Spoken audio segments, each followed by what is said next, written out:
the second episode of the Paleoconnection, and today we will be joined with a guest.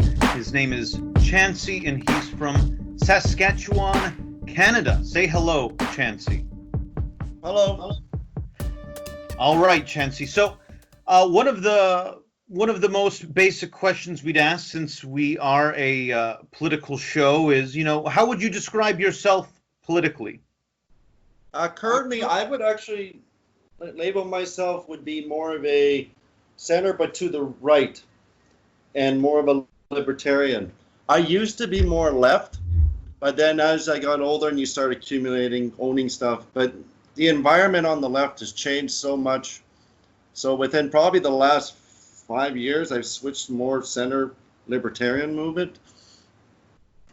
Oh, that's excellent. So, would you say then that you are into being more like fiscally conservative and you are more socially liberal? No, I'm actually less socially liberal because it's getting out of hand. I'm more for the conservative part, is that people should be able to take care of themselves. And if they need assistance, fine, but it should be temporary, that sort of thing. I'm not against government helping people, but I think it was there just to help people, you know what I mean? I think people need to learn to sustain for themselves, make your choices affect what you do, manage your money, invest in something, that sort of stuff. Create skills, make yourself more marketable, that sort of thing. Right. So, as I've seemed to have noticed, when you speak to people from Europe or Korea or Canada who are a bit more libertarian, they tend to be more like what you're saying. They don't emphasize some really hardcore fiscal conservatism.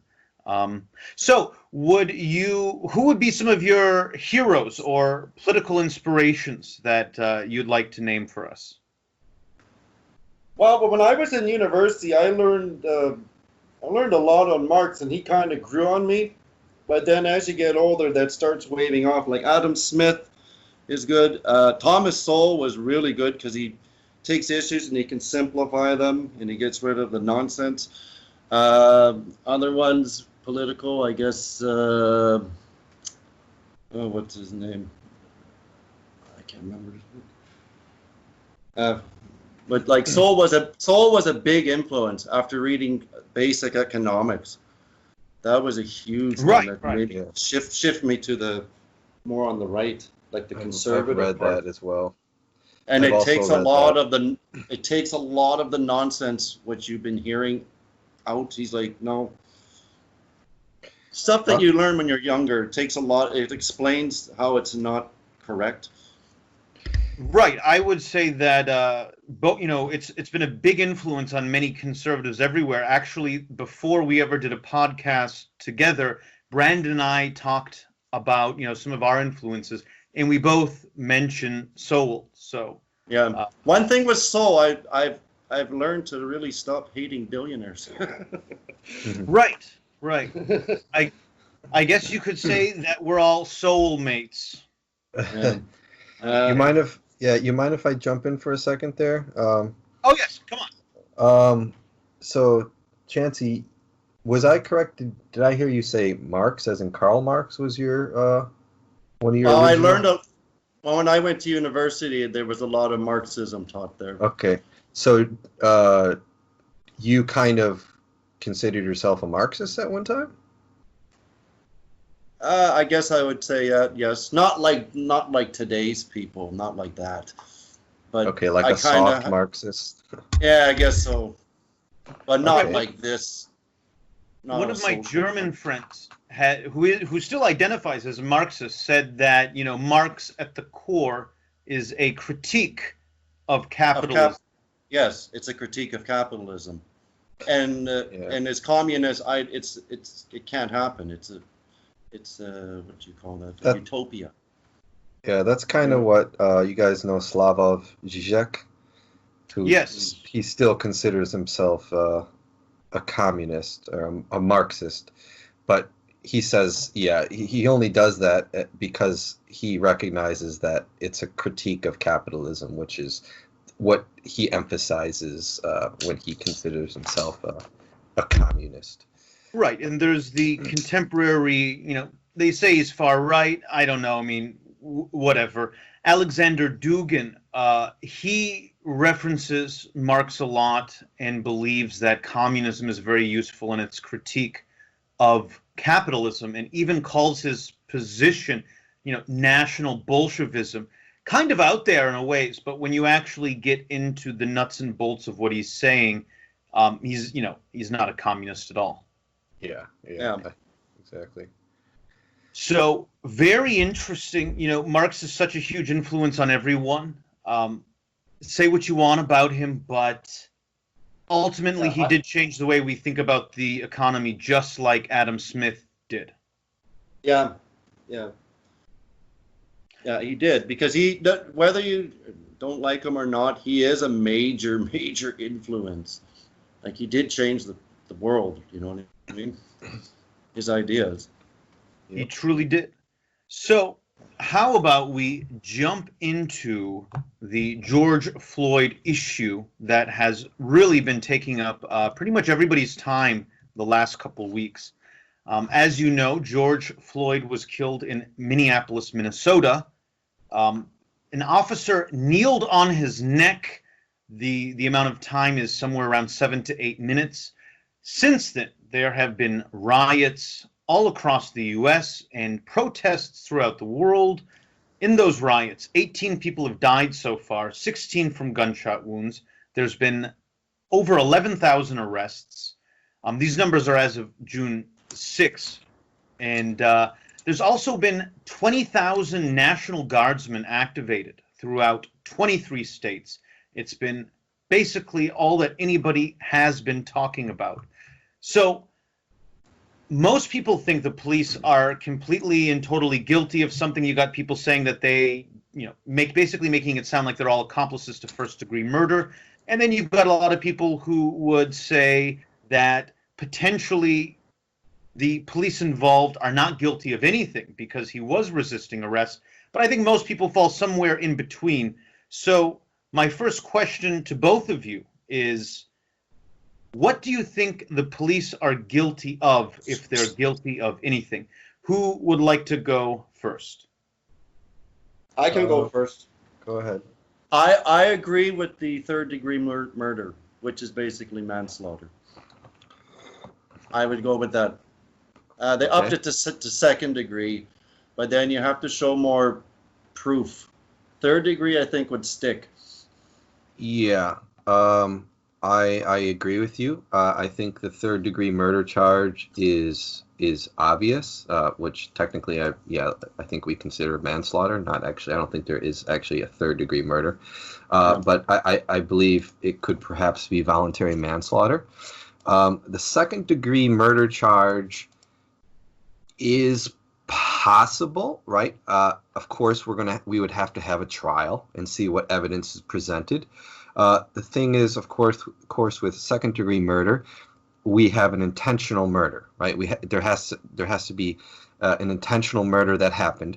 Now, I've heard that Derek Chauvin, the officer who is kneeling on his neck, worked at the same security detail as Floyd.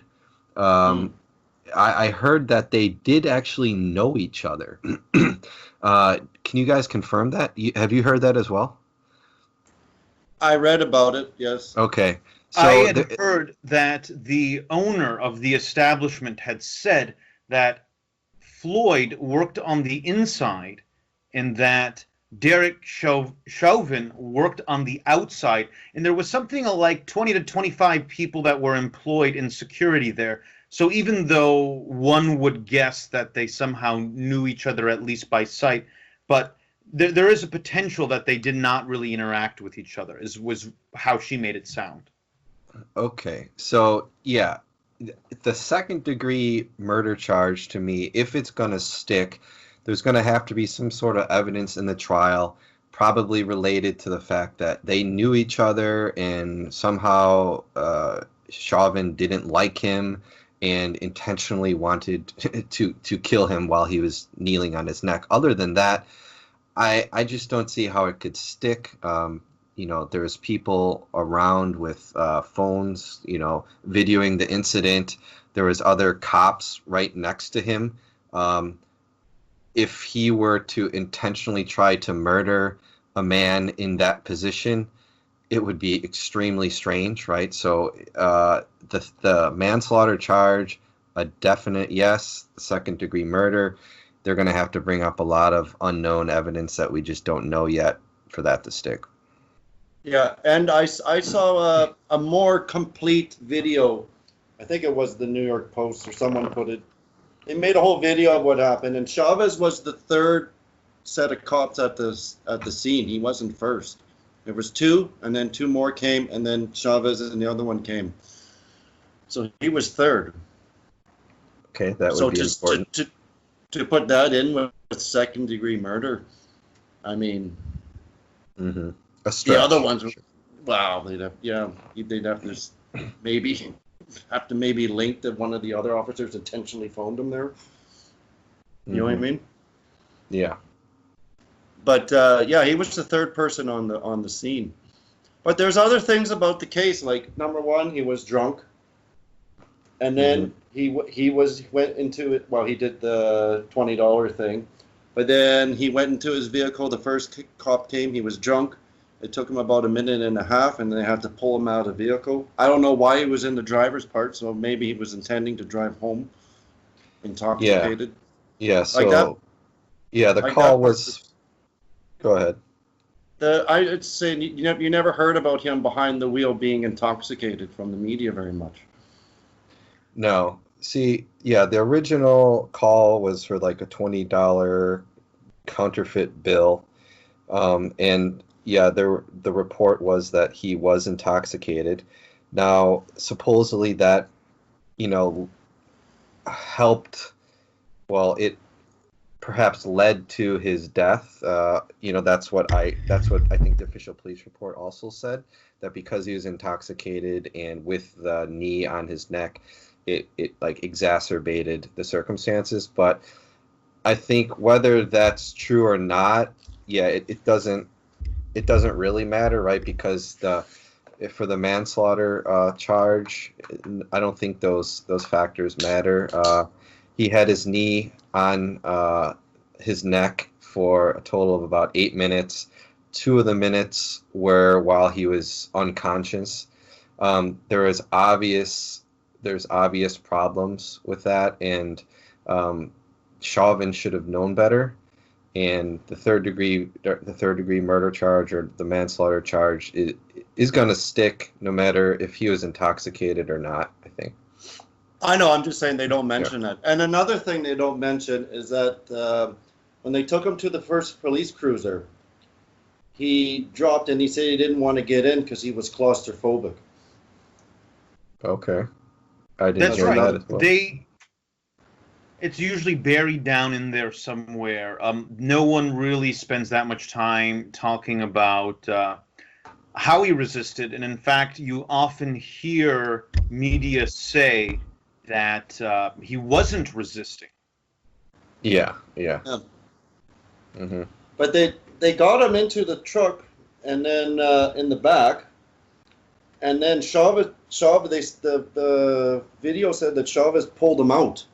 But you can't see because the one cop car was blocking the video of what happened in the scuffle of the car. You don't actually see him push him to the ground, but you see him struggling in the back of the car. But they said that Chavez pulled him out, and then that's when the cops went on him, and Chavez went on the neck, and the other two went on. One was on the back, and one was on the legs. Yeah, that's the image I think we've all seen. Yeah. So maybe an interesting thing to touch on briefly would be the fact that 3 other officers were arrested. What do you think those guys could potentially be guilty of? Yeah, that's a tough one. Yeah. I don't know. I really don't know with that. I would say that It's possible, depending on what the conversations were between the officers at the time. I I can perhaps see a manslaughter charge sticking on them too. Um, it's tough because they were, they were kneeling on his back or his legs, which isn't what actually, killed the man. The neck, the knee to the neck is what actually killed him. So it's gonna be a tough one, but I think we could possibly say that manslaughter will, maybe involuntary manslaughter. I think that's what they were charged with, involuntary Yeah. manslaughter. Yeah.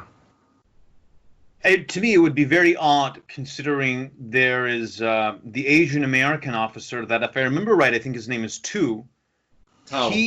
All he was doing was really addressing the crowd more or less and trying to get them to stay back. It would be kind of odd to think that not only has he lost his career, but he could potentially be going to jail for, maybe even half a dozen years. What do you guys think about that?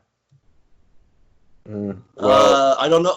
I don't know what the sentence would be for that, but the manslaughter has a maximum 25 years, and I read it. The average is around 12.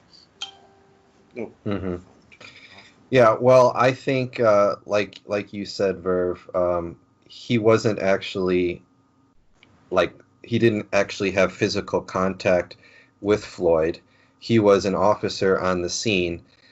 It's that this case is going to be so monumental in the fact that, so yeah, if he is also charged, it's going to set, a precedent that, any officer on a scene where, a murder like this happens, or a suspect is killed, even if they weren't directly related to the death, they could be culpable. That's something that, will send shockwaves throughout the police community, because it's, crowd control, is, you're not actually interacting with the suspect. You don't actually know what's going on. So for all he knew, everything was fine, and Floyd was just resisting, and he was conscious. So yeah, it's gonna open up a huge,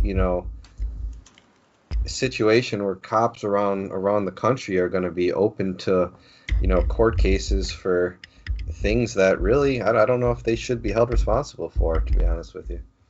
Yeah. Right. So, what do you think about that, Chauncey? Before we move on, what do you think that the other police officers should potentially face? Not necessarily what they will face, but what you think they should face. That's tough. All of them. I don't think they all should get the same charge, but like Tao, he wasn't doing. He was just. I guess he was just at the scene. The other two officers, I could see them getting charged with involuntary manslaughter, but as an accessory. But Tao, Right. yeah, he didn't do anything really. He was basically standing around. But the other thing is that they're bringing up all these past instances that they had. Like, I guess Tao had 6 different instances. Chavez had 17. That's quite Instances. interesting. Obviously, And what- like, And one of Tao's was he took a man down and beat him. I guess there was a complaint about that. And then Chavez had 3. There were 3 shootings and 1 death of the shooting. I remember that the shooting was, I believe, in 2006, and a large number of other officers also opened fire at that time, Yeah. so he wasn't solely doing it. There was the other one. The other guy lived. I forgot his name, but apparently the guy he went into the house. The guy went into the bathroom, and Chavez broke the door open in the bathroom. And I guess the guy tried. The report is that the person tried to grab his gun, and he would use it to defend himself. Wow, very interesting. So I think a whole lot of people are going to want to see the absolute maximum penalty, especially for Derek Chauvin. Chauvin. I mean, we're all saying his name differently today, but but what I had heard, what I remembered, as I was involved in a really lengthy discussion about the Charlottesville driver, I believe his name's James Fields, and Yeah, James. right, and with that, I became a little bit familiar with what can potentially constitute a first-degree murder. Usually, we think about first-degree murder as being about premeditation, but in the case of James Fields, I had learned that if he had thought about it just 5 seconds before, saying, "Well, I'm just going to put the pedal to the metal and go as fast as I can," and if I hope someone dies. If you can say that that was the intention, then you can say it's first degree murder, and that it's been such a precedent that they've been able to convict people of first degree murder 20, 30, 40 years ago, just based off of the fact that when he reached for the gun, he had already formed some amount of intent. So in a sense, the classic example of premeditation, of going out, getting supplies, planning the attack, and killing someone, isn't really a necessary component of first-degree murder. That may vary state by state, but regardless, it seems like, knowing this, you could make an argument that at some point Derek Chauvin formed intention to kill him. And so if there really are people pushing for the absolute maximum penalty here, they'll be arguing this and perhaps outraged if he gets anything less than first-degree murder and anything less than 25 to life. Minnesota doesn't execute people. What are some of your thoughts on the appropriateness of giving him first-degree murder? And what do you think the First general degree. people will be going for? No, don't go first degree. I think that's just the way he'll get off. That's really hard to prove. Yeah, I agree. That's going to be really hard, especially in his line of work. Yeah, first degree murder here, as the example that you brought up, Verv, where Fields perhaps thought a few seconds before he drove the car into the crowd that he wanted to kill somebody. I can see how that would be premeditation, because he thought about it and then did it. In this situation, what we have is most likely George Floyd, who was resisting arrest, and he was forced to the ground. He had to be restrained. Okay, so there had to be some sort of maneuver used on him to restrain him. And the knee to the neck is actually taught in some academies. That is, I don't know if it was taught in the academy, in Minneapolis's academy, but it is still taught in some academies. I do actually remember it in the police academy that I was in. It's a very effective means to keep a suspect down. You could put the pressure, you could bring your knee up to release pressure, right? Put it down very easily to increase pressure. Like, you can control the suspect very easily that way. So it's not as if he premeditatedly did anything that would normally kill somebody, right? It was sort of the amount of time combined with the maneuver that he used, and that together led to his death. Now, one of the things that nobody talks about that I'd like to add here as something, that is part of the police experience, and Verv, you were a soldier, so I know that you also will know what I'm talking about here. Sure. When you get into a situation like a very high pressure, nerve-wracking situation, like in the military, in a shootout, or as a police officer in a shootout, or even just arresting a suspect, you get what's called tunnel vision. Okay, you focus intently on what you're doing, and all the things around you actually kind of disappear. So the fact that people are yelling at Derek Chauvin, get off his neck, or, what are you doing? You're going to kill him. He actually might not have even have heard that. And obviously there's no way to actually know, but in a situation like that, it's very possible that he was experiencing some sort of tunnel vision. He was focusing on the task at hand, which is to arrest this suspect, make sure, for my safety and the other officer's safety, that he does not get up. And he obviously he wasn't paying attention closely enough to the vital signs of Floyd as well, because he had already passed out, and it seemed as if Chauvin didn't even realize it. So there's a real good chance here that he was experiencing this kind of tunnel vision, and if that's true, yeah, the first degree premeditated murder charge, I just don't see how that sticks. Yeah, I can't see that sticking at all. That's no. Sure. I agree that if we were to be really objective about it, it would be near impossible to apply it in this case. However, I do think that the amount of people in America who really want to see this guy go down for the absolute maximum amount of time and want him to basically mount the gallows, to basically put all of white privilege and everything else on trial, it's a significant amount of people. Maybe it's even over half of all Americans, are, at least when you look at your social media, it feels that way. Do you think they will be satisfied if... No. Okay, please elaborate. That's not how the justice system works. It doesn't work on what the mob wants. That's not how it works. It works based on the law and based on the evidence. And remember that he's going to have a defense attorney, and defense attorney is going to bring up stuff in the case too.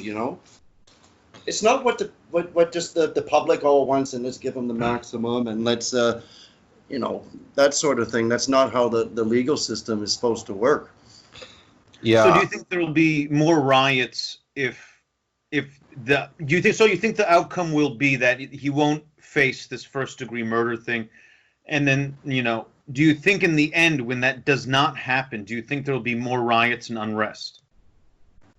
Well, he can't face first degree murder. He's charged with second degree. Right. My point is if you give him a really high charge like first degree murder, you have to prove first degree murder. That's why I think even second degree might be iffy, but third degree would stick. Yeah, I guess what Verv you're kind of saying here is politics are going to have to get involved for a first degree murder charge to stick, which again he's charged with second, but they could always up it to first. For that to stick, yeah, there's going to have to be politics involved in the case. If we go strictly by the law, yeah, there's no way that he should be charged with first degree murder. But the point you're making here, Verv, is that should he be the sacrifice? Should he be the Jesus figure here that he's not literally going to die, but dies for everybody's sins? We all put the white guilt, we put all of the sins on to Derek Chauvin, and then we let him go down, and then we rise again from this. Is that kind of what you're talking about, Verv? If it is, if it's not, let me know. I don't think that. Even if you gave him an electric chair, it wouldn't go away. Sure. See, I was actually thinking that's what people want him to go down in a really bad way, so as to create the greatest fear in police and the most change in police departments across the country, because there's people who believe there's some scenario where we can basically defeat police brutality. To be frank, I think it's pretty absurd. It's like the people who pointed out how much that the war on drugs could never win, or the war on terror could never win, because you can't really fight this general vague idea. They're suddenly acting like we could reconstruct the police departments and policing in general in such a way as to never have to deal with this kind of thing again. But, I think that these sorts of events will always happen. But anyways, I digress. I was simply implying that I think there will be a lot of people in major cities that will be ready to riot for anything less than him facing 25 to life. Okay. He might get 25, but 25 is the max for second-degree murder. Right, and I guess I would even add in that even if he did get 25 years, I assume he'd be able to get paroled before then, and I would also imagine that he'd be the sort of person that would get paroled early, because it tends to be the case that getting paroled early is not that difficult, and someone from a police background who's used to following rules and who, worked a second job, was married, etc. You just imagine that they wouldn't be the type that would be goofing off in jail, right? No, if he survives.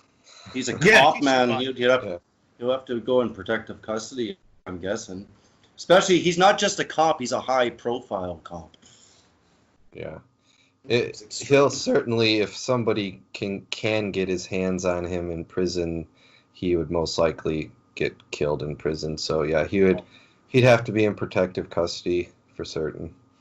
I mean, all cops that go to prison pretty much are, but yeah, since he's such a high profile case, they'd have to take extra precautions.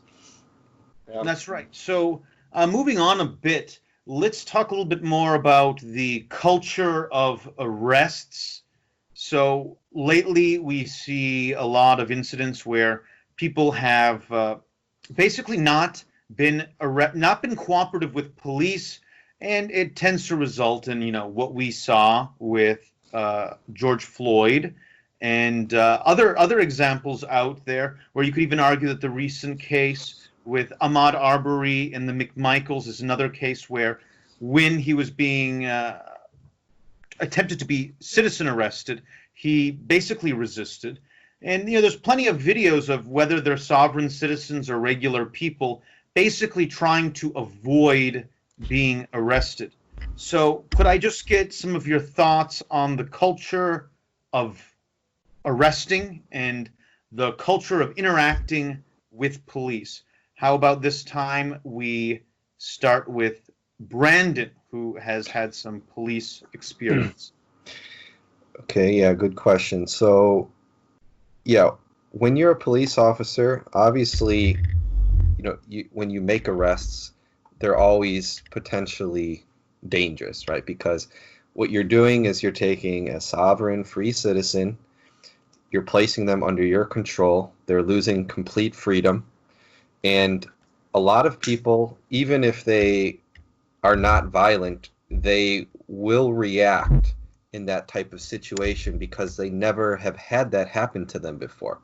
Unless you've ever been arrested, you've probably had complete freedom to move and do whatever you wanted. But when you get arrested, you do not. So even citizens that normally aren't violent potentially can lash out in that situation. We've obviously seen seemingly a large increase, from what I've heard from the Obama administration in 2008 and beyond, of citizens refusing arrest a lot more. Now, whether this is warranted or not, that's another question. But as a police officer, it's really the last thing that you want to face, right? You don't want to face somebody refusing arrest, right? Because if you've already decided that you want to place somebody under arrest, and that person has decided they do not want to be arrested, what are you going to do? There's nothing else you could do, but you have to use force at that point, right? If you're a police officer, you can't call somebody else to come in and take care of the person. So at that point, you have to use force. And if the person's resisting, it's going to end up a lot of times in a bad situation where the suspect gets injured or the police officer gets injured. So it's a real problem. And as a police officer, it's pretty much the last thing you want to face. And since we're seeing an increase in these resisting arrest cases, it's no surprise to me that, people are dying. whether they be whatever color they are. If you resist arrest, force is going to be used against you. So, Right. I have a question. Since you're a police officer and you have experience with this, is the first minute of the encounter really critical for you to assess the person? For example, if someone's the one thing I'm reading here is that people try and remain calm and cool instead of arguing with the police and why'd you pull me over or that sort of thing. of course, well, before typically, like if it's a traffic stop, a lot of times you already know a little bit about the person because you put their license plate info into your computer.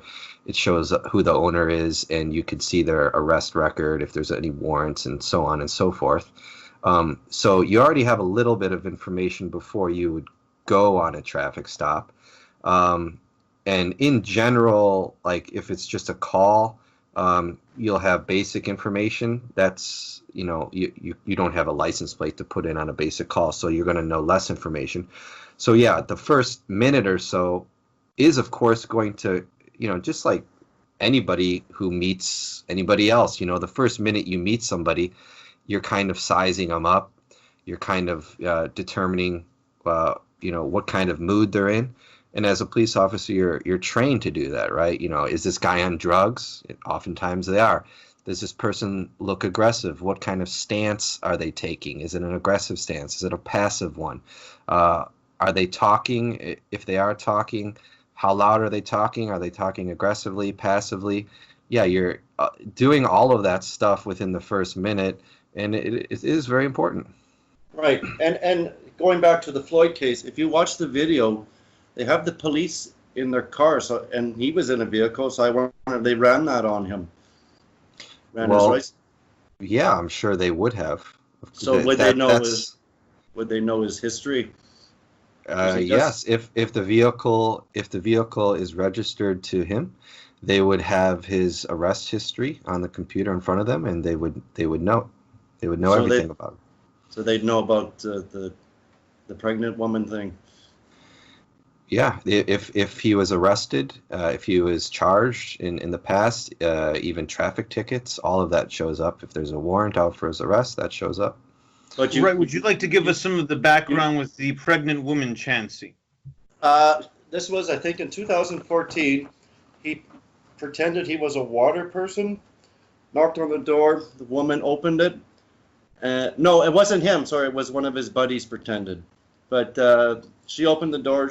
He forced himself in, and then Floyd was in with another group of people, and they made their way into the house, and they were going to rob her, right? He had a gun, and he stuck it at the pregnant woman's stomach. He got 5 years for it. I did not know that. Wait, so he was in prison for 5 years? 5 years. He's been in prison lots of times, I think about 6, 7 times. Mostly Okay. drug charges, but that was the one he got 5 years. So yeah, they would know all that information, and that would be a major red flag. So as a police officer, you see, okay, this guy's been arrested before. He's gone to the joint before. A lot of times guys who've already been to prison are the most dangerous because, a lot of them swear, I'm never going back to prison no matter what, that kind of thing. And they're the ones that will fight you the most because, they don't want to go back to jail.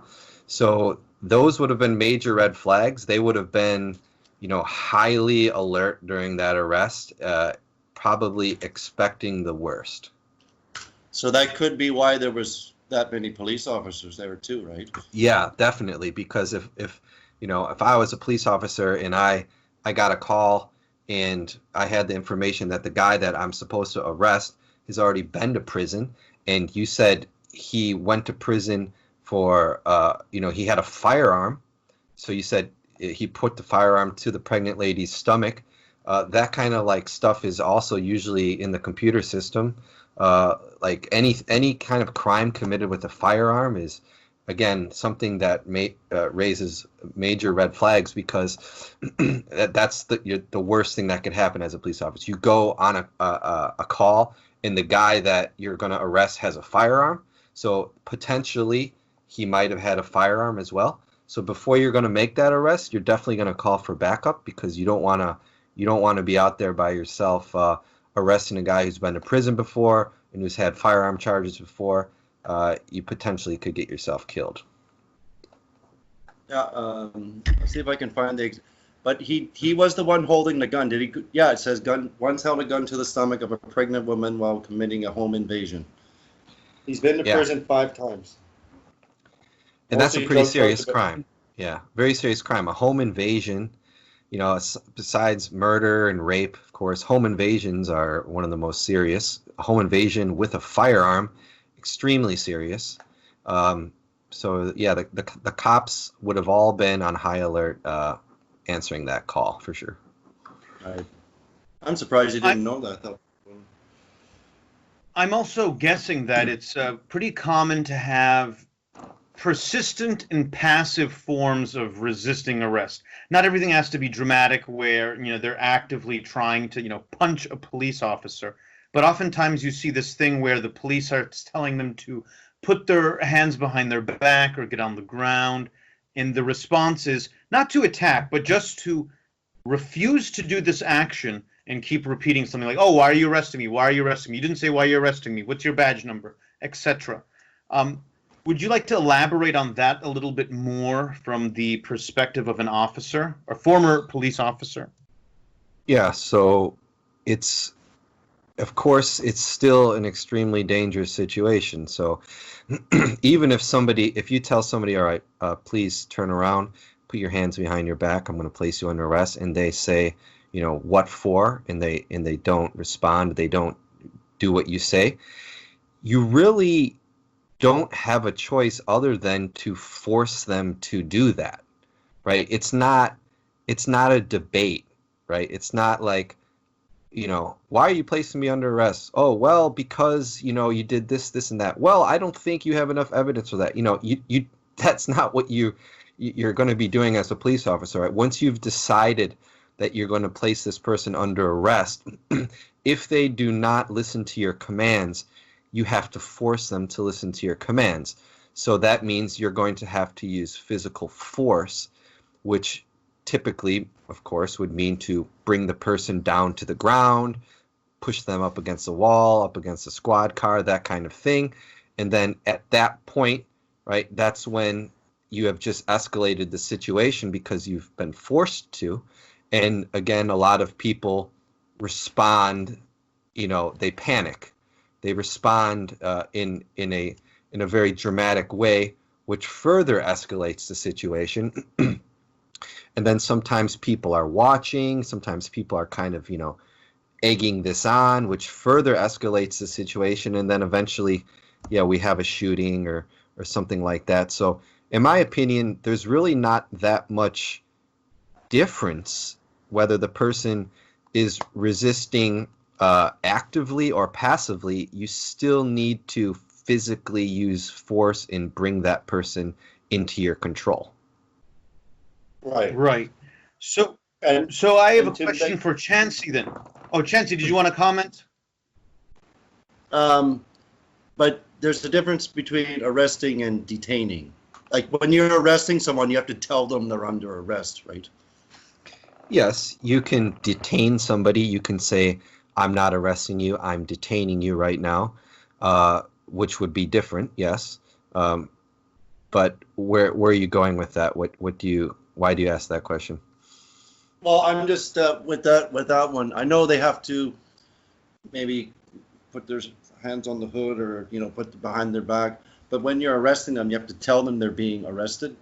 Yeah, so you can detain somebody and do a stop and frisk, which that's right. Also controversial.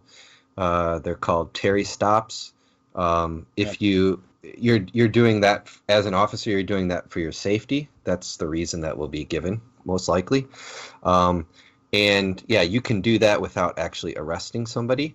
Of course, if you arrest somebody, you would also do that as well right after you arrested them. But I just want to add another thing. So when somebody is refusing passively to be arrested, it's also very dangerous too, because again, as a police officer, your goal is always to go home safe to your family, right? You don't want to get hurt. So you're always thinking about your safety. And if someone is refusing to follow your commands, you can't predict the future. You have no idea what's going to happen. They could have a gun in their pocket. They, if their hands, they refuse to, like, you tell them, put your hands behind your back, put your hands up. They refuse. They're fiddling around in their pockets, around their waist. That's a very, very dangerous situation for a police officer. So even if they passively say, no, I don't want to, and their hands are in their pockets, that is a real threat that you have to instantly take care of and use force. Right. Right. And just when you're dealing with the police officer, do you find that when you were there, a lot of people tried to talk their way out? Yes and no. I mean, I think with like traffic stops, there's a lot more of people trying to talk their way out. But typically when you go, like, I don't know, for like a domestic abuse call or something like that, there's typically a lot less talk. Like usually what you're going for. So for example, the call is domestic abuse. Let's say the man hit the woman and she has a black eye. You go there, you see that happen. You know what you need to do. You need to put that guy under arrest. So any kind of conversation back and forth means absolutely nothing to you until you have that guy under arrest in custody. Right. Okay. Mm-hmm. So, Chauncey, would you have anything to add about arrest culture in Canada? Are you seeing some of the same things that are happening in the U.S. with what seems to be like an uptick in people resisting arrest? Oh, yeah. Well, I'm not in Canada right now, but I know when the U.S. had these, like the Black Lives Matter thing, it's in Canada, we're having that sort of issue too. It's the police brutality is now coming up as a major issue. Do you know what I mean? Where I live in Canada, there's not a lot of black people, but there's a lot of natives or aboriginals. Or First Nations is what you call them, right? It changes a lot. First Nations. I haven't been in Canada for about 6 years. So. But I noticed that those are the area where tends to be the most issues with the police. Right. Quite interesting with all of that. So we are roughly 45 minutes in. Perhaps we should shift a little bit to discussing the riots that have broke out. Literally, there's been riots in over, I believe the number is 170 cities, and we've seen lots of property damage.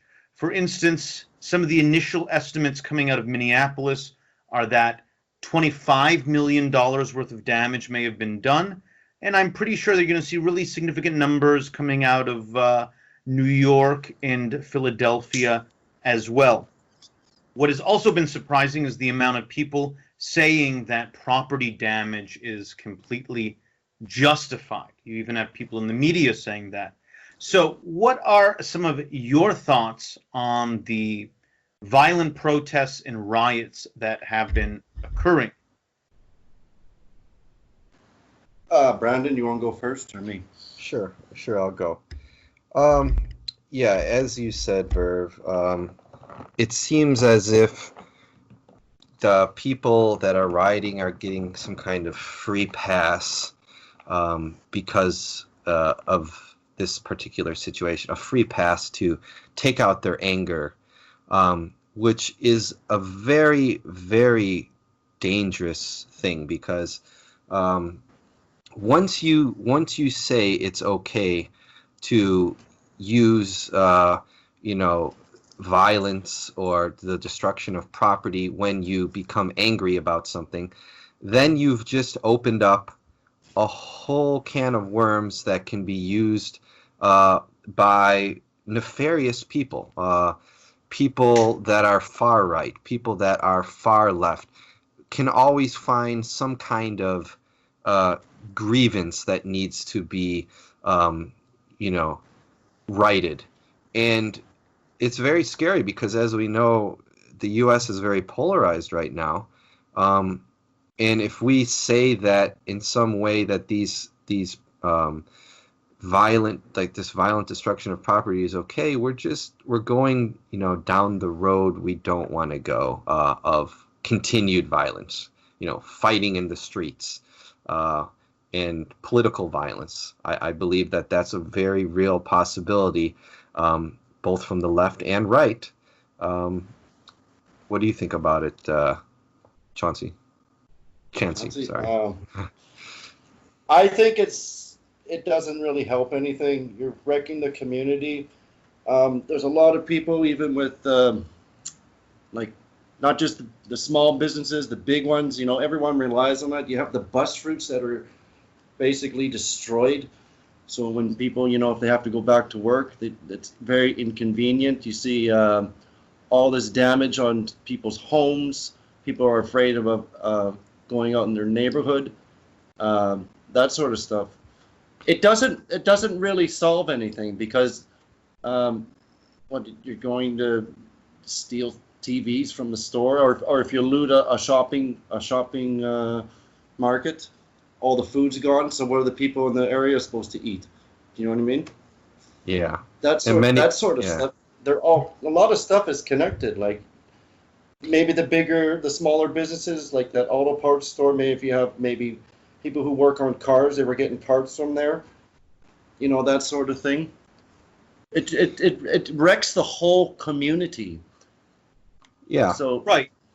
Many of the businesses were even black-owned businesses, and right. Obviously by rioting and destroying property, you're taking away from the justice. Like, everybody wants justice, right?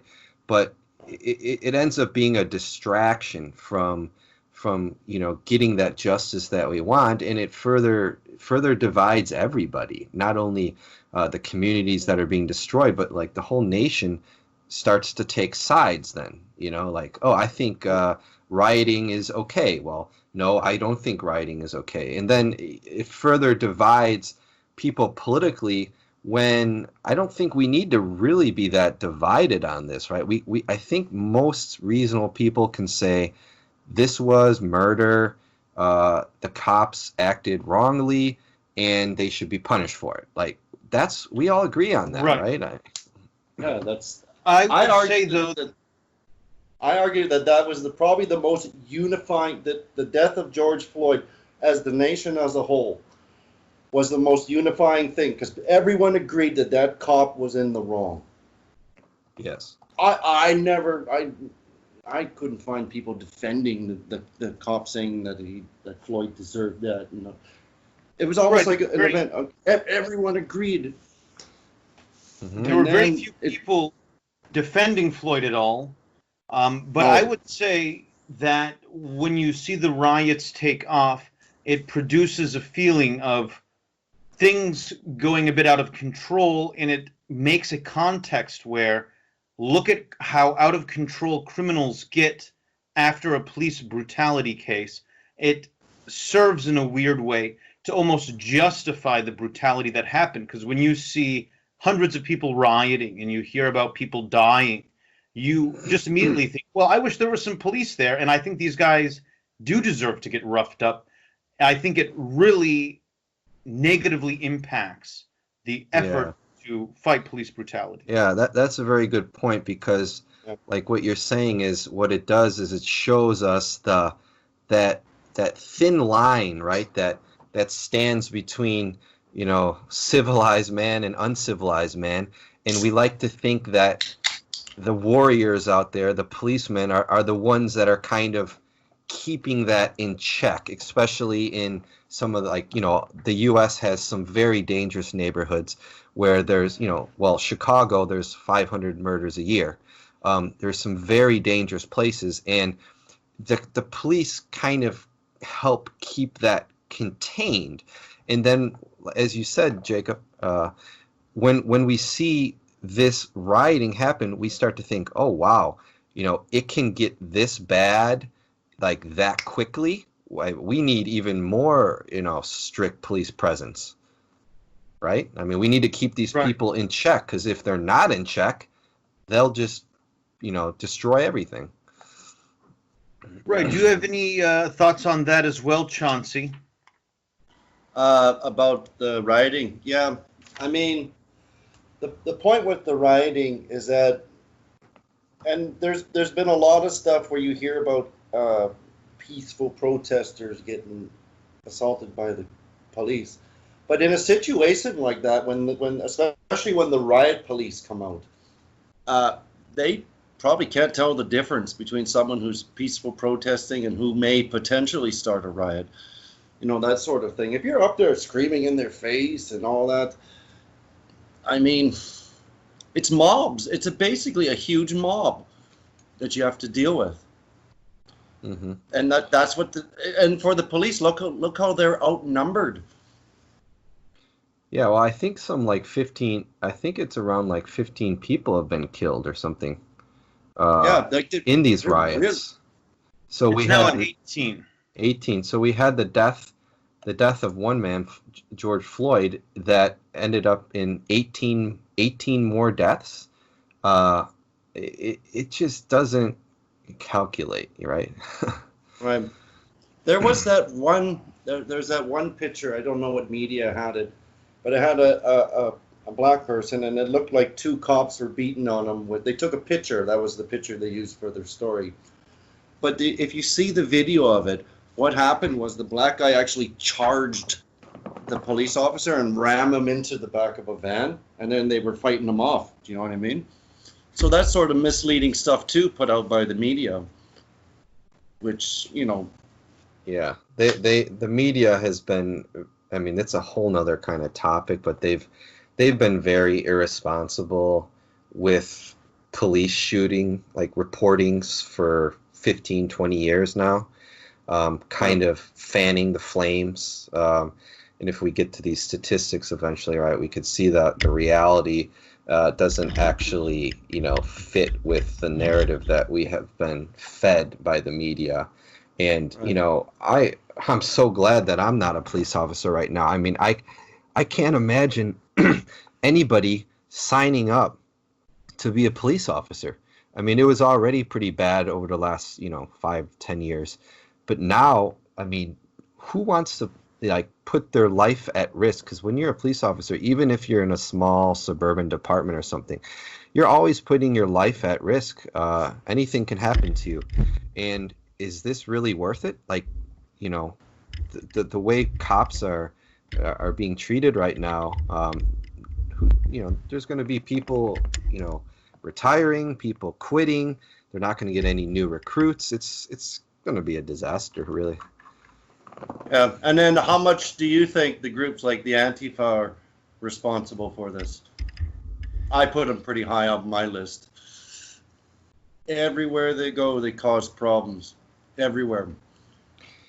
Yeah. Right. I've been hearing that there's been campaigns that have been going back 6 months. 6 months of planning to basically be like, summer's coming and we want to set things off. It's an election year. So I feel like since the Ahmaud Arbery thing didn't take off like this, when this was able to take off, you literally had groups that have been rioting, professionally since, what was it, the G12 conference in Seattle in the late 90s, where you really famously got to see the Black Bloc and Antifa types take off in America. So overall, I think Antifa has been very responsible for a lot of this. And what's so funny is the way that you've seen some people in the media try to swing it and say, "Oh, look, we found a fake Antifa account connected to Identity Europa, a far right-wing group," and they play up the arrests of 3 guys in Nevada near one of these riots who, are self-identified the libertarian far right, the Boogaloo Boys or whatever. It's like they're taking every chance they can to highlight instances of right-wingers potentially exploiting the chaos going on, which I'm not denying is happening. But they try to avoid the fact that literally you have coordinated rioting and violence happening from the usual suspects who were making lots of trouble during the 2016 election. What are some of your thoughts on that? Yeah, I agree. Like I saw some video of, perhaps you guys saw the video. There was a guy who was wearing a mask and he had an umbrella, a white guy, right? And he was breaking some windows. And yeah, people just run with the story like, okay, this is some sort of far right, guy that is trying to, get people riled up.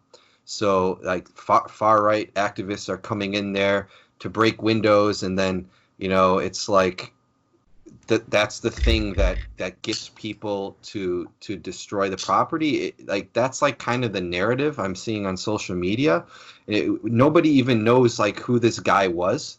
Like obviously nobody knows what his identity was, and they're just no. The cop thing I think the cop one has been debunked, where they said it was that one police officer. Right. There were people on Reddit saying that person was a Minneapolis police officer who basically went and smashed the windows to start the riot. They even came up with, the name and identity of someone who is a police officer that theoretically fits this profile, like same age group and same race. Of course, Minneapolis Police Department totally debunked this, but for a day there, you had people believing in the conspiracy that the police are starting riots. It doesn't even matter that it was debunked too. With today's social media, environment, it's sort of like whatever the first kind of story that like starts to become popular, whatever that is, people just kind of cling on to it. So like, I wouldn't be surprised if there's tons of people who still think that was a Minneapolis cop, right? Like, yeah. The waters have just been so like polluted, and it's partially because, well, a lot of it's because of social media, where both sides are accusing each other of starting riots, and kind of whatever story you see first you believe and you go with, and then even if you correct the record a few days later, well, who even sees that, right? Who even sees the correction of the record? Same what you saw first. Chauvin, they had that look-alike with the white "Make America White Again" hat. That's right. Yeah. That was debunked too. Mm-hmm. But like, yeah, I think the thing like with Antifa and all these groups, they everywhere they go, there's always chaos. Do you know what I mean? Mm-hmm. Everywhere they go. And I don't know, do you believe the brick thing, that the bricks are being planted? I heard that too, yeah. I mean, I've seen pictures of it. Don't know who put it there, but it looks like they were planted. Did you see the video where the Antifa guy was ripping off the barriers, and then behind it was the pile of the bricks? Didn't see the video. Just saw the pictures of the bricks on pallets, basically. And they've been in numerous cities.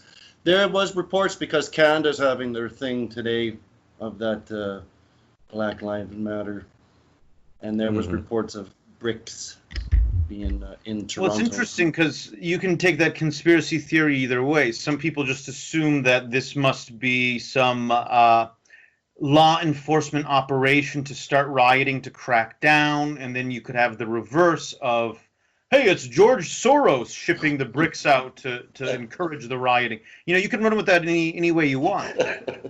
Yeah. I personally lean towards Soros, but yeah, I think the fact that why would police officers encourage rioting? It doesn't make any sense. Like, you're put, again, like I said, as a police officer, the thing you care about most is your safety and going home to your family every night, and you want to have dangerous riots happening? No, just not buying that. Excellent. So we have passed the hour point. Perhaps we should begin discussing some of the crime numbers, because this is certainly relevant to the way that we perceive the police interacting with the community as a whole.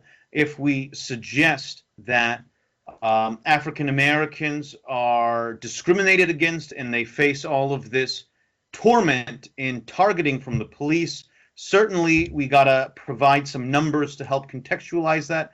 I believe you had some things prepared to say about this. Would you like to start off for us, Brandon?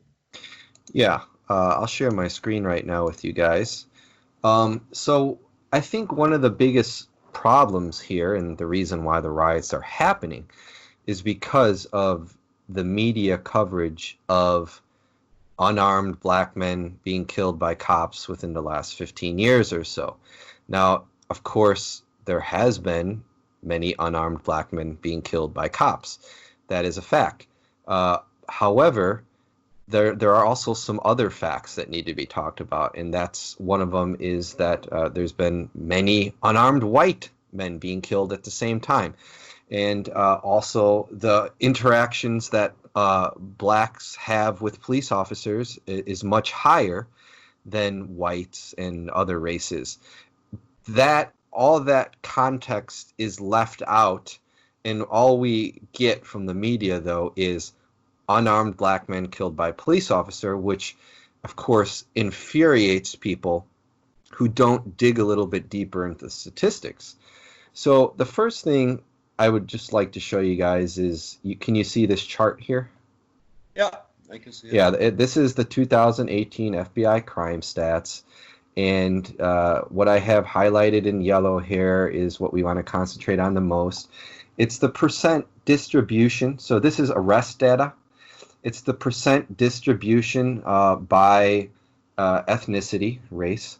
And we can see, if we look at black or African American, we can see that they are overrepresented in every single major crime category. So black people make up about 12.5% of the population of the U.S.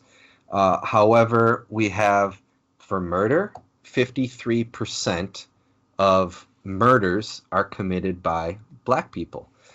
Rapes, 28.6%, robbery, 54%, aggravated assault, 33%, motor vehicle theft, 32%. Every single statistic blacks are overrepresented in. Now, what does this mean? Why is this important? Well, that means that black people are going to have more interactions with police officers. And as we all know, it's kind of common sense. The more times you interact with a police officer, even if it's a peaceful interaction, the greater chance of a violent interaction, right? If I do not interact with a police officer all year, right, there's a 0% chance I will be killed by a police officer. If I do interact with a police officer 5 times a year, of course, the chances of me being killed will increase. So because we have more black people being arrested and they're overrepresented in arrests, they are going to have more interactions with police. So that's the first major thing to point out. And do you guys want to comment on that at all before I move on to something else? A lot of these I know, but yeah, it's vastly in proportion. I mean, the crime rate of Black America is disproportional. I mean, the amount compared to other is vastly more. But it's their environment too, where they grow up. I mean, that's the area too. I mean, they don't. Yeah. The ghetto, or whatever you call it, the inner cities, right in the center.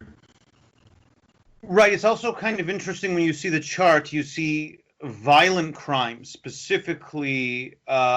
You have a little bit more overrepresentation, whereas when whites commit something like 58.7% of violent crime or constitute the arrests for that. And for property crime, though, whites are at about 66.9%, which some of the other data, you will see whites constituting somewhere around 71, 72% of the U.S. I have seen it go lower and higher than that, but 70, let's just say 71, 72%. So when it actually does come to things like property crime, whites aren't that much underrepresented, so to speak, which I Right. found interesting. Yeah, yeah. Another chart here is just the statistics for again the 2018 statistics by the race of the offender and the race of the victim for homicides. If you guys can see, the yellow part here is the most important, and you can see here that with homicides, we have 514 black people as the offender. They kill 514 white people as the victim. And the opposite, whereas the race of the offender is white and the race of the victim is black, is 234. So when it comes to actual, homicides and murders between black people and white people, again, black people are far more highly represented than what you would expect given the population of only 12.5%, which is a further data point that I think needs to be considered, because it shows that, again, it doesn't show that there's black people being killed on the streets by white people and like there's racism involved. The data just doesn't really show that. Any thoughts on What's that? also interesting in this chart is that even when we have someone of an other race, someone who's not white or black, basically someone who's Native American or Pacific Islander or Asian, you still see the same trend where you have 220 victims of another race, and still the murderers in these cases tend to also be someone of another race. And so the trend tends to be that people victimize people who are the same ethnic background as themselves. Yes, Yeah. yes, exactly. And this chart here is one that was actually brought up by someone that we know on the internet. And I just wanted to look at it and talk about it very shortly. Now, this is the kind of chart that would be passed around by someone, I believe, who really wants to believe that African Americans, that there's systematic racism against African Americans. Because this type of chart, as you can see, the title says lifetime risk of being killed by police per 100,000 people. And you can see that African Americans are quite high, right? It's double. It's at least double whites, right? And if you just look at this kind of chart, you would say, well, there it is right there, right? If you are black in America, you have a greater chance of being killed by police, right? But what this chart does not take into effect is, again, the variables of how many interactions do police officers have with people of each race. That kind of data is not included in here. So if you were to look at this kind of chart, you would definitely believe that there's systematic racism. And What you it's guys mostly male too. Overwhelmingly male. And All of them. that's something I wanted to point out too. I'm glad that you saw that. So if you do believe that the American justice system and police officers are systematically racist, like they just don't like black people, then why would black females, why would their risk of being killed by police be generally the same as females from all other races, right? Like if you look at this data, black females aren't really, they're actually less than American Indians, according to this, less likely to be killed by police officers. If we have like rogue racist cops going around, like kind of looking for black people and trying to, kill them, why aren't they killing black women? Why are they only killing black men? Good point. Well, because men do most of the crime. Well, exactly, and that's the kind of variable that is not represented accurately, in a chart like this, and just in general, right? It's not, we don't generally talk about men commit most crime. We just kind of know it. We don't consider that when we look at charts like this. And just one further point about this chart. Again, if there's systematic racism, then of whites against other races, then why is, according to this chart, why are you much less likely as an Asian or Pacific Islander to be killed by a cop than white people are? So It appears that the racism here is only towards black males, which, again, if you look at the statistics, they're the ones committing most of the crimes. So... Right, and it's also one of those things where a lot of people try to identify solely as, we are all POC, we're all people of color, we're not white, so we're all in this kind of fight together. And the implication is that the system has been designed in a discriminatory fashion by all white people. But it shows right here in the chart that the system that allegedly has been designed by white people has resulted in more white people being arrested than Asian people, and more white people dying because of police interactions than Asian people as a percentage. And so that kind of disproportionality shows that there really hasn't been some kind of planned out means to discriminate against others, but rather this is just purely the result of how the cookie crumbles, and the people who are getting shot. Of course, there'll be some exceptions of rogue police. This can happen. But generally speaking, the only people being killed by police are actually criminals who are interacting at a high rate with police.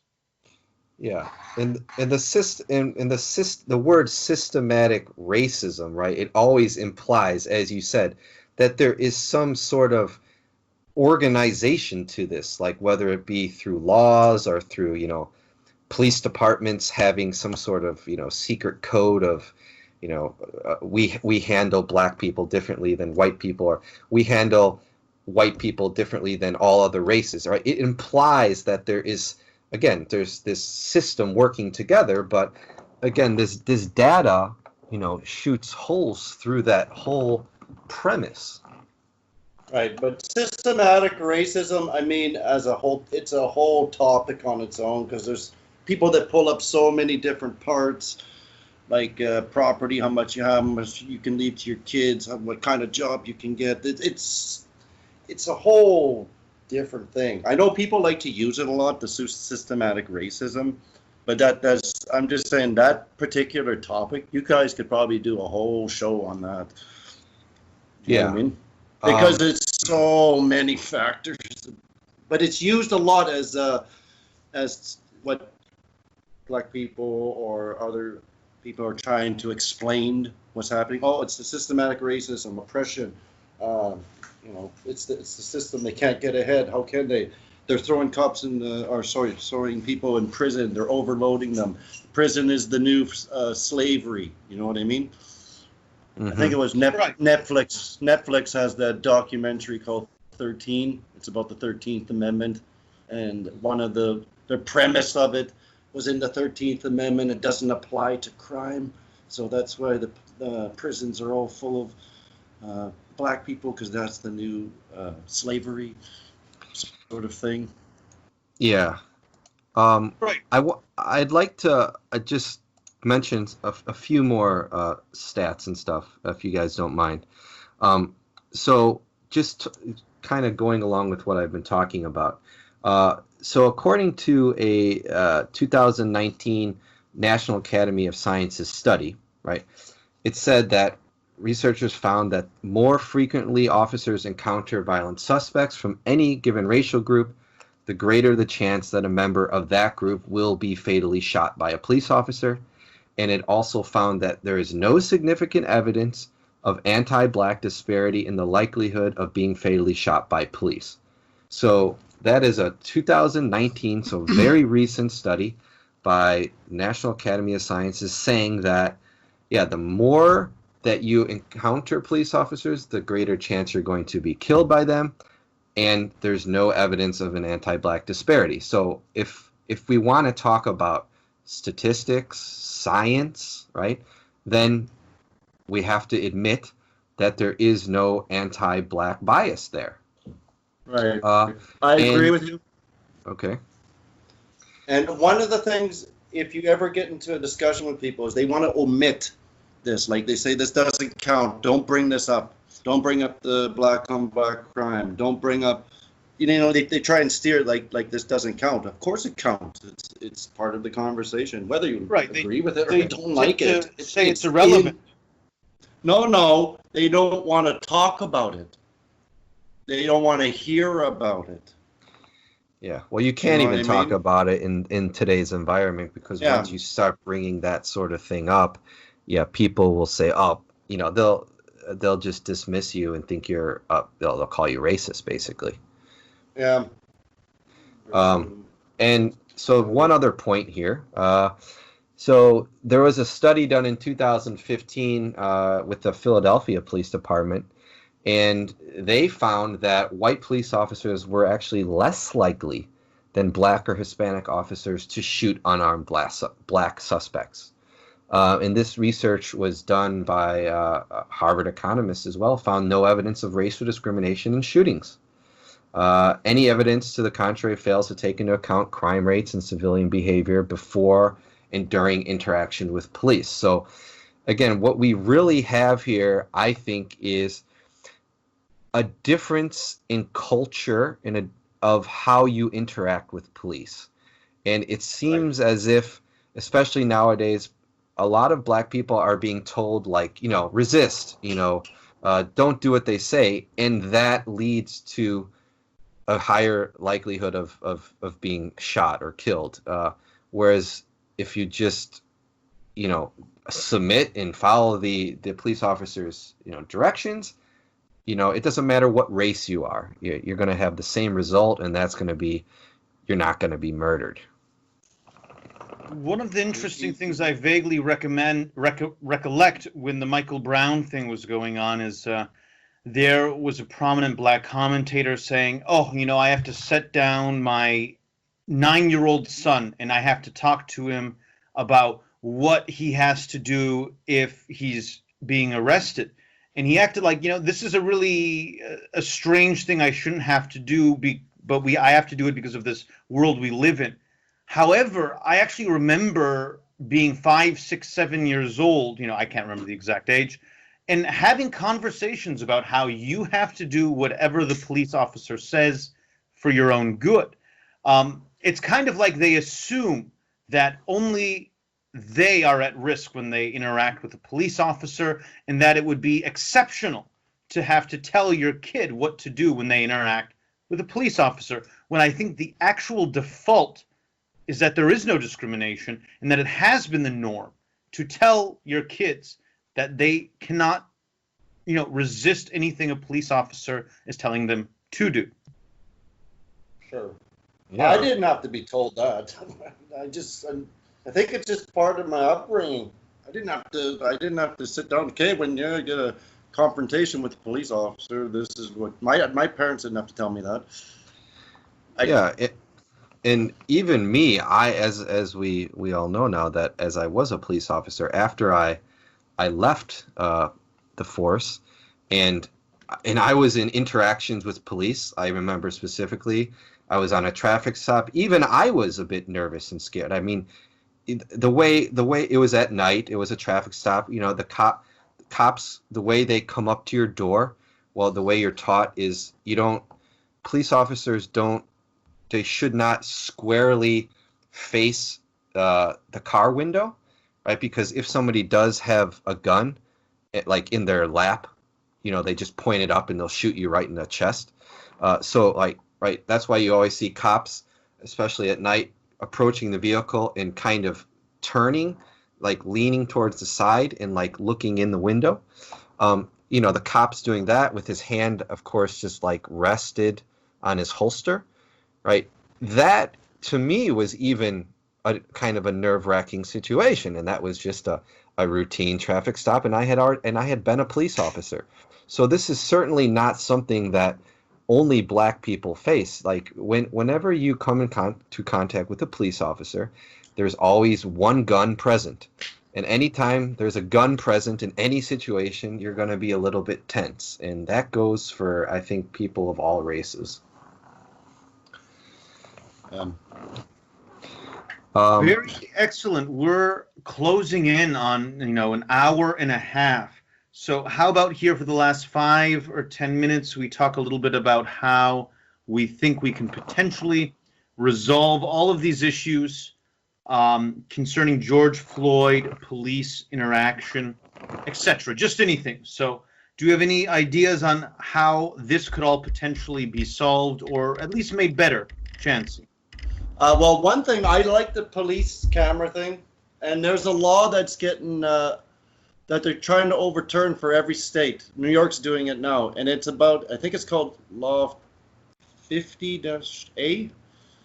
Basically, it's about the police cameras, and then they can be released to the public for everyone to see what happened. Mm-hmm. Apparently, New York, it was kept secret because then it might, wreck the police officer's reputation and all that sort of stuff. Right. I think it's 50. I think it's 50-A, and they're starting to overturn that because I think the police camera, it's good for the people who are the police officers because it tells their side of the story instead of these short clips that you see, and for the person, both sides of the interaction. Because one thing I notice about a lot of these police things is I always try and find the full video, the longest video of what actually happened. And I think a lot of people should do that too. Because if you take one of these Now This or Act or whatever that's all spliced up, and it doesn't tell you the whole story. Right. Do you know what I mean? But if you sit down and you watch a whole hour of it, and it might be boring, but you see parts that, more of what happened between the police officer. And it's not just shootings, it's just, you hear about maybe someone got tased, or they got thrown to the ground wrong, they got hurt, that sort of thing. But once you see the full video, it usually tells a different story from start to end. And you can see even with Chavez, you can see once you've seen the full thing, you can see more of, he messed up, right? Right. So do you have any thoughts for us, Brandon? Yeah, I'm a bit more pessimistic about this, I guess. I think like what Chauncey says is definitely a good step for having more awareness about what police officers are doing and trying to keep police officers more honest by them knowing that they're always going to be on camera. But I think the real issue here is that America is a violent country. America has always really been a violent country, and there's a lot of crime in certain areas, and it doesn't really matter if the police take a more community type policing style, if there's retraining, if that sort of stuff happens. The murders aren't going to stop. The drug dealing isn't going to stop. All that stuff's going to continue, and someone's going to have to deal with it, and that's the police. And whenever you have those situations, the police are, again, they're going to be in a situation where they have to arrest somebody, right? And it doesn't matter if you are taught community policing tactics, if you're wearing a camera, if there's a camera on the street light, you're going to have to force that person to be arrested, and there's going to be potential for another, situation like we were talking about with Floyd. So, yeah, I'm pessimistic that this is just a deep cultural issue within America, and until, America fixes that problem, we're always going to have to have tough cops carrying guns in this in America. I have a question though. Do you think most Americans really know their rights? Well, I guess it depends which rights you're talking about. Like if you talk, I mean, rights like when they deal with a police officer, like, do they know that they have the right to refuse a search? well, that also depends what kind of search you're talking about too. Like you don't have the right to refuse a police officer to, for example, do like I said, a Terry stop, a search and frisk. You don't have a right. But I mean, to search your car, you can say, I don't consent to searches. Well, I again, know that's not even depends, true too. it depends on probable cause. But I'm Yeah, just yeah. saying, it's like, but I'm not sure if you ever saw that video. It's the 10 rules with dealing with the police. They kind of do some little scenarios of, the acting's kind of bad. But the information they put out there is like, you know, they'll say something like, I know you're just doing your job. I don't consent to searches. Well, if they do, okay, they say, okay, don't resist them anyway. Speak as little as you can to the police officer. You know what I mean?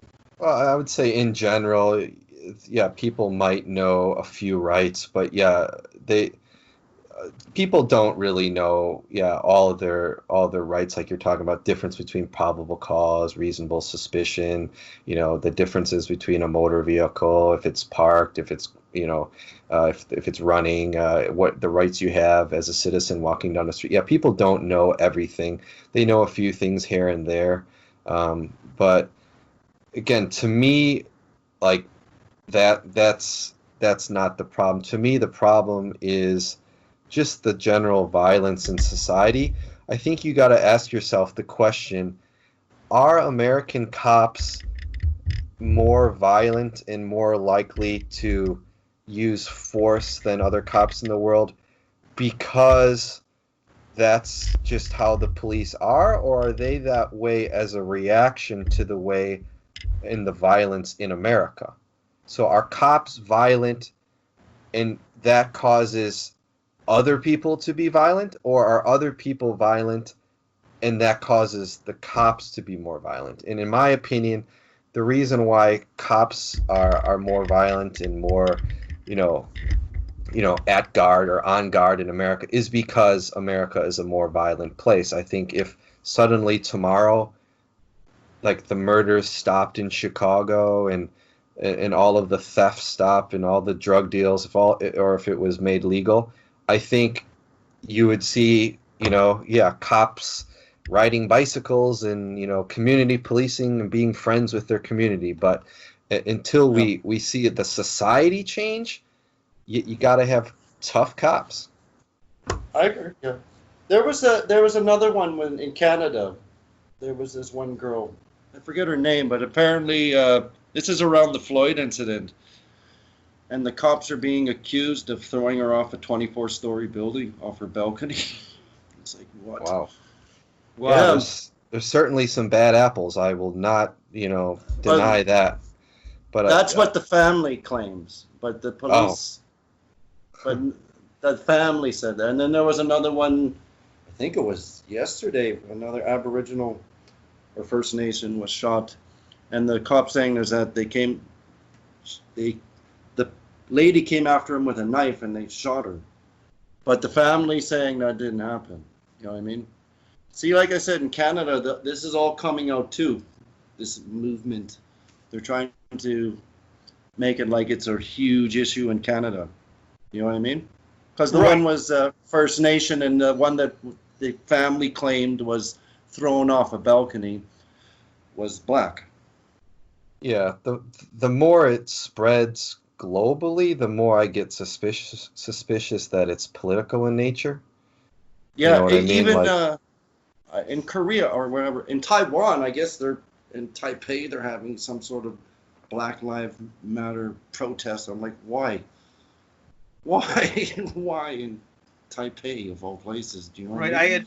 I had heard that they were repeating some of the chants that you get at the American protests, and one of my favorite was in London. They were yelling the "Hands up, don't shoot" motto, but of course, famously, like British police, unless it's a special unit, are unarmed. Yeah. Taipei, really? Yeah. Yep. So I think we've passed an hour and a half of the recording. I think we will end it up right about here. But if anyone has another short thing to say, please do so now. Do you have anything for us, Chauncey? Oh, I just want to say it was actually a really good conversation with both of you. Very civilized, no shouting. You guys are pretty cool people, and I enjoyed coming on your podcast. Thank you very much. Thank you. We feel exactly the same. It was very much a pleasure to have you on with us. How about you, Brandon? Any final thoughts? Yeah, I'd just like to thank Chauncey. Yeah, thanks for coming on. It was a pleasure talking with you. And to those who have listened this far, an hour and a half, thank you for spending an hour and a half listening to this podcast. And if you have not, please like and subscribe. Yes, thank you very much.